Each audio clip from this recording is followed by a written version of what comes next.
Hey, c'est là tous les amis, c'est Dan. Mauvaise intro. Yo les amitos, c'est Karma, j'espère que vous allez bien et que vous avez la fraise. En tout cas, comme d'habitude, moi ça va nickel. J'espère que vous êtes en train de passer de bonnes vacances d'été, à profiter du chaud et du soleil. Bon, c'est vrai, l'été est passé depuis longtemps, mais bon petit contretemps de montage, donc bonnes vacances d'automne et bon Halloween. Voilou, revenons à la vidéo. Et ouais, je sais, ça fait un petit moment quand même que je n'ai pas fait de vidéo, mais bon, ça sera assez irrégulier avec moi, hein, parce que bon, je m'appelle pas Calendarman. Hein. Bon, parlons bien, parlons théorie. Comme vous l'avez vu dans le titre, on va parler de mondes parallèles, et qui plus est de Big Bang, de galaxies, de dimensions et blabla, etc. De plus qu'un invité va nous aider, et il s'agit de mon moi de la Terre numéro 52, Dharma. Salut! Et ouais, non, commencez pas à me demander comment je l'ai trouvé, hein, c'est plutôt compliqué. Et donc, par le biais de cette théorie, je vais... NANI ? Oui, pardon, bon, nous allons vous montrer comment l'univers serait constitué, selon moi, de ces fameux mondes parallèles. Donc c'est parti, on grimpe dans la fusée, direction l'infini et l'au-delà.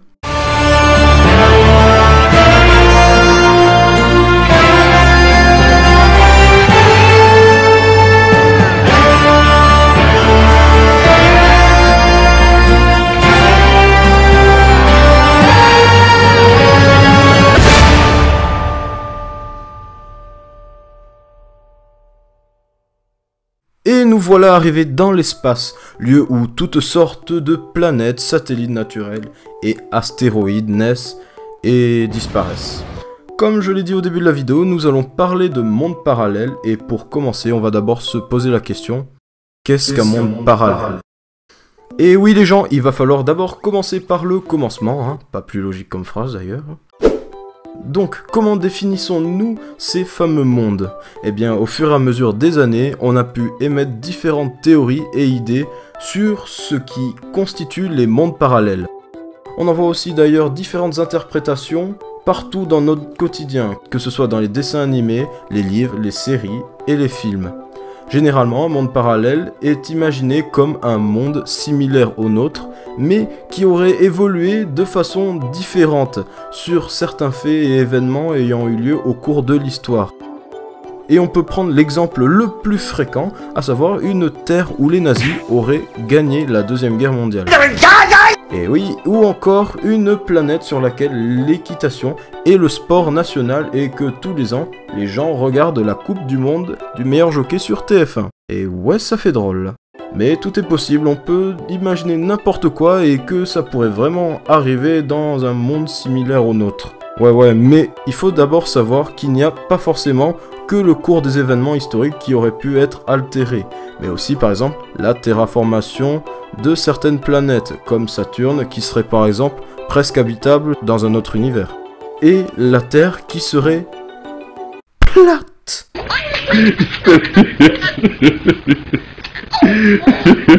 La Terre plate. Non. Ah oui putain, oui ça c'est la meilleure, j'en ai entendu parler, sur cette planète c'est pareil que la mienne. Alors il faut savoir que ça fait un petit moment qu'une société nommée... Oui je vais pas dire le nom parce que sinon ils vont nous faire chier hein.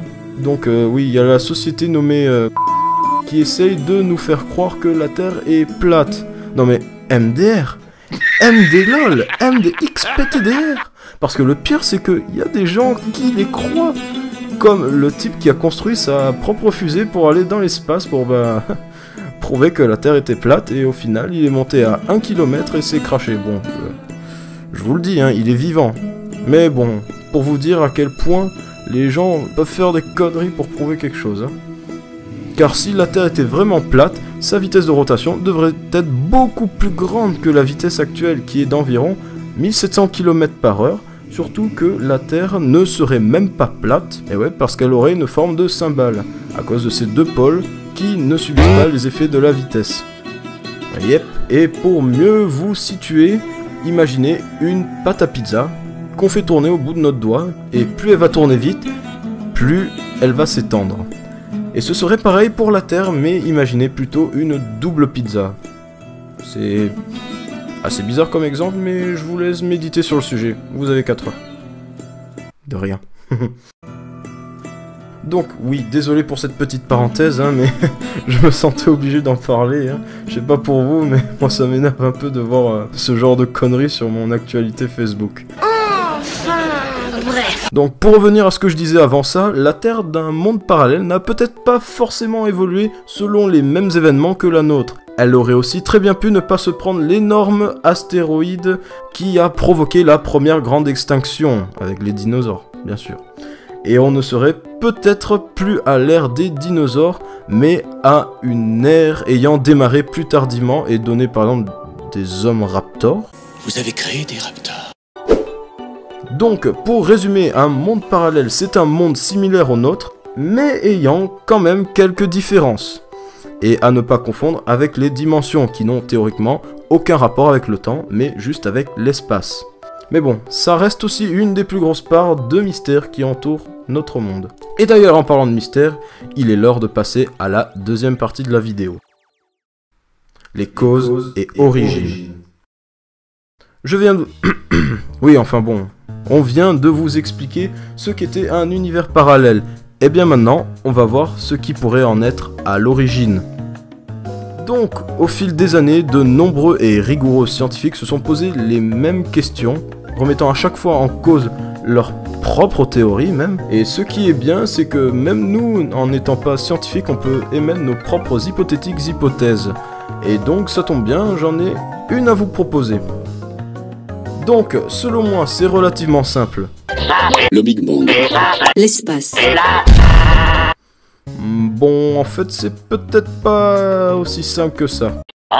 Et oui, grâce à mon cerveau hyperactif la nuit d'insomniaque, ce qui est chiant mais utile, les insomniaques se reconnaîtront, j'ai pu théoriser des centaines de fois et on s'est mis d'accord avec Dharma. Yep. Donc c'est parti. On sait que le Big Bang serait probablement à l'origine de l'univers, mais pourquoi ne serait-il pas à l'origine d'autres univers ? Car étant donné que le Big Bang aurait créé la notion d'espace et de temps, c'est-à-dire la spatio-temporalité, il aurait pu agir au même moment dans de nouveaux endroits pour l'espace et créer de nouvelles lignes temporelles logiquement pour le temps. Ce qui donnerait la naissance de notre univers et de son nombre infini de jumeaux. Et ce serait assez logique car si les mondes parallèles sont comme on le pense, ça veut dire donc qu'ils ont le même point de départ, c'est-à-dire le Big Bang. Et ce serait donc logique de voir les mêmes planètes ainsi que les mêmes habitants. Mais bon, ayant quand même quelques petites différences, car plusieurs facteurs influent sur nous et le reste du monde, comme le libre arbitre, la chance et la loi de la nature. Et oui, dans notre monde, certains ont fait le choix par exemple d'être porteurs de menhir, puis dans l'autre ils sont druides. Enfin vous voyez ce que je veux dire quoi. Voilà. Et donc peut-être que sur la Terre de l'univers 52, je préfère fumer des gros pétards et faire la fiesta boum boum, plutôt que vous faire des vidéos. Et il y a une infinité de possibilités d'ailleurs. Regardez bien ce petit schéma que je vous ai fait, histoire de moins vous perdre. Parce que, ouais, je parle beaucoup et... J'aime ça. Putain... Oh oui. Donc là, vous voyez, ça c'est une frise classique de la chronologie de l'univers. La frise la plus classique que vous pouvez trouver dans les bouquins d'histoire. Regardez bien. Mais si on applique ma version des faits, ça donnerait ça. Un énorme catalogue dont le centre reste le même, mais est à l'origine de plein de pages similaires et différentes. Pour nous situer, par exemple, ça c'est nous, et ça c'est l'univers numéro 2. Ils sont assez similaires à première vue, mais sur Terre 2, le président s'appelle Jacques Cheminade. Et a commencé à conquérir la planète Mars. Je suis un homme en colère. Et là, sur la planète numéro 38... Je veux le laisser passer à 38. Donald Trump est un gentil fermier, et Dwayne Johnson, oui, le grand Dwayne Johnson, est un astronaute ayant rencontré la première forme de vie extraterrestre. Vous voyez, une infinité de possibilités. Et on peut imaginer la frise qu'il vous a présentée de la même façon, mais sous une autre forme aussi, comme celle-là par exemple, forme qui fait penser à la structure d'une galaxie, sauf qu'au centre, ce n'est pas le Soleil qui est représenté, mais le Big Bang. Et à la place de ces planètes, les différents univers sous forme de bulles. Et en tout cas, il s'agit de ma version de l'univers. Donc voici comment les mondes seraient répartis selon moi et ma petite caboche. Mais après il y aurait aussi un truc hyper cool à faire. Et ce serait de visiter un de ces mondes. Visiter un monde parallèle. Et oui, si les mondes alternatifs existent réellement, quoi de mieux que de pouvoir s'y rendre et d'en explorer les différents revers. On le voit de nos jours dans notre quotidien, où l'on est imprégné d'images par la télévision, les livres, les BD, de nombreux moyens sont utilisés comme dans une de mes séries préférées, Rick et Morty, où Rick, le grand-père de Morty, voyage d'univers en univers à l'aide d'un pistoportail. Dans Doctor Who, par exemple aussi, on peut avoir le docteur qui voyage grâce à sa machine temporelle, le TARDIS. Et oui, ça ressemble à une boîte téléphonique du XXe siècle, et me demandez pas pourquoi, ce serait trop long à expliquer. Mais là, je vais vous recommander de regarder la série parce que, purée, j'ai pas envie de prendre 2 ans à vous l'expliquer. Et un autre exemple dans Je pense que vous vous en doutez, hein, bon voilà, dans ma série préférée, Flash. Oui, je suis un gros fanboy, bon, hein, voilà, je l'avoue. Ok, ça va, m'en voulez pas. Bref. Dans Flash, Barry remonte le temps et voyage d'univers en univers en courant tellement vite qu'il crée des brèches dimensionnelles fissurant le portail qui sépare ces mondes. Par contre, un petit détail, c'est que dans les comics, il lui faut atteindre la vitesse de la lumière pour le faire, et ce qui est théoriquement probable. Alors que dans la série, à la saison 1, il court à peine à Mach 1 et arrive quand même à voyager dans le temps. Et je le rappelle, la vitesse de la lumière, c'est quand même 300 000 mètres par seconde. C'est-à-dire Mach 879.4. Et il y a quand même une grosse différence. Bon, là c'est flagrant quand même. Donc, toujours dans la même série, nous avons aussi Cisco qui, avec son pouvoir, crée des brèches en faisant vibrer les molécules et les atomes tellement vite que ça crée une déchirure dimensionnelle. Et après, je peux vous citer plein d'autres exemples aussi. Comme dans... Bon, je sais plus en fait.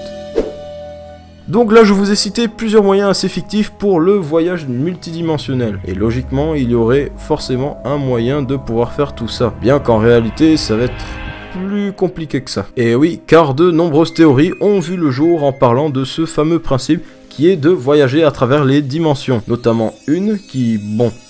parle d'une machine à remonter le temps que les nazis auraient créée pendant la Seconde Guerre mondiale. Et oui, je sais, bon, c'est pas du temps qu'on parle, mais le principe est le même. J'explique. Il s'agit d'un projet nommé Die Glocke, qui en allemand veut dire la cloche.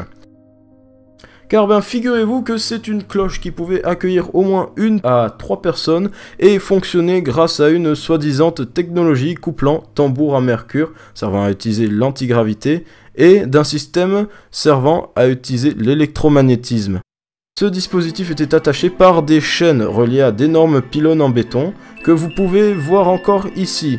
Pylônes en béton dont les vestiges sont toujours présents. Et on dit même que le scientifique ayant développé cette invention aurait disparu avec elle sans laisser de traces. Et un jour, des dizaines d'années plus tard, dans une forêt, un objet s'apparentant à une grosse cloche s'écrase, arrachant plusieurs arbres au passage, et les militaires seraient arrivés avec des secours et auraient même récupéré quelqu'un dans cette fameuse cloche, d'après des témoins. Donc se pourrait-il qu'il s'agisse du fameux scientifique ayant disparu des années avant? Aurait-il vraiment réussi à voyager dans le temps? Enfin bon, voilà pour la petite anecdote, mais pourquoi en avoir parlé? Eh bien car dans la logique des choses, on pourrait utiliser le même moyen pour voyager dans les dimensions, étant donné que la notion d'espace et de temps vont de pair. De plus que tous les témoignages et toutes les preuves démontrant l'existence d'extraterrestres expliquent qu'ils voyagent via un système similaire, et ce serait donc pour ça qu'ils vont aussi vite et aussi loin. Ouais, blabla, les extraterrestres ça n'existe pas, prout. Écoutez, je veux pas encore avoir l'air de vous contredire, mais... En disant qu'ils n'existent pas, et que nous serions les seuls êtres dotés d'intelligence dans une infinité de galaxies, bah je trouve que c'est un peu se prendre pour le centre du monde, non? Ah oui. Il faudrait donc utiliser le même principe pour réaliser cet exploit, et à savoir une machine utilisant l'antigravité et l'électromagnétisme. Et bien d'autres choses sans doute, mais bon, on connaît que ça. Hein. Car pour faire simple, l'antigravité, ben, tout est dit dans le mot, ça permet d'agir en libre mouvement, sans subir l'attraction terrestre, et l'électromagnétisme permettant de se mouvoir pendant une durée illimitée par un circuit fermé, et théoriquement une vitesse infinie, comme vous pouvez le voir dans cette petite vidéo d'un petit train avec un aimant dans un ressort, n'est-ce pas? Magnifique. Oui. Et logiquement, si on couple ces deux genres de systèmes, notre machine va pouvoir non seulement aller extrêmement vite, mais aussi approcher de la vitesse de la lumière, et qui, je le rappelle, est théoriquement essentiel pour créer une brèche temporelle ou une fissure dimensionnelle. Mais après, plusieurs petits problèmes sont à résoudre, comme 1. Trouver des matériaux assez résistants et adéquats. Ensuite, 2. Faire en sorte d'arriver à destination sans être dans un état de dit bouillie. Troisièmement et dernièrement, surtout arriver à voyager à travers les dimensions sans voyager dans le temps. Et c'est ça le vrai problème. Donc, qu'est-ce qu'on peut en conclure? Eh bien, on peut en conclure que réaliser un voyage multidimensionnel demande beaucoup de travail et qu'il faut avoir des connaissances scientifiques assez conséquentes, je vais pas vous le cacher, hein, et qu'il faut aussi du temps. Et le moyen que je vous ai proposé est un moyen parmi tant d'autres. Mais bon, il faudra un moment avant que nous arrivions à un tel niveau en termes de progrès scientifique, à moins que certains en aient déjà vraiment trouvé le moyen. Donc, en fin de compte, serait-ce possible ? Ou impossible, on le saura d'ici quelques années. Donc voilà les amitos pour cette théorie. Bon, hein, je suis désolé, hein, ça vous aura peut-être paru un peu long, mais c'est un sujet qui me tient à cœur, car j'ai toujours aimé parler de trucs comme ça, et aussi de tout ce qui est paranormal et théorie sur la science et tout le blabla. Car bon, hein, vous êtes au courant, hein, l'étrange et l'effrayant attirent l'homme. Et je suis pas le seul à le démontrer d'ailleurs. Pas vrai, Squeezie? Et heureusement aussi que mon double était là pour m'aider un petit peu. Pas vrai, Dharma? Yep. Et on se refait ça quand tu veux, poteau. Mais là, par contre, j'y vais parce que j'ai la rencontre avec mes abonnés. Eh, mais tu m'avais pas dit que... Bye!